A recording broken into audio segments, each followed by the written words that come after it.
Want health reform.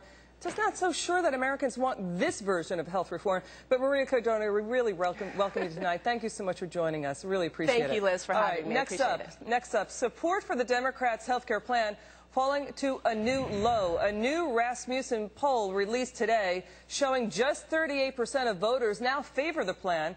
Now, a week ago, that number was almost 10 points higher at 47%.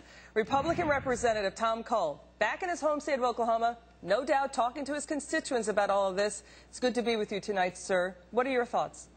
Hey, Liz, great to be with you. And look, this bill is a terrible bill, and I think what we're seeing is the more the American people have a chance to actually look at the bill, read the bill, and hear it discussed, the less they like it. It's going to raise their taxes. It's going to increase their health care premiums.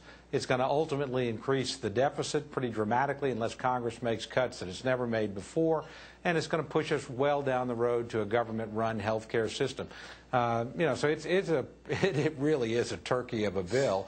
And people will listen to their constituents instead of to the president, frankly. This bill will go down overwhelmingly. Congressman, what are you hearing from your constituents? Gosh, you know, you'd have to be 3 states away not to hear my constituents. They are turning out in record numbers at town halls and teletown halls, and they're screaming, what is the matter with you guys? Didn't you listen to the types of things we said in August?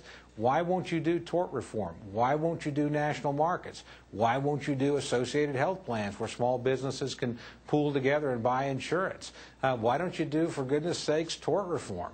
Those things are pretty easy if you just listen to the voters. They actually want us to proceed step by step with things that actually bring down the cost.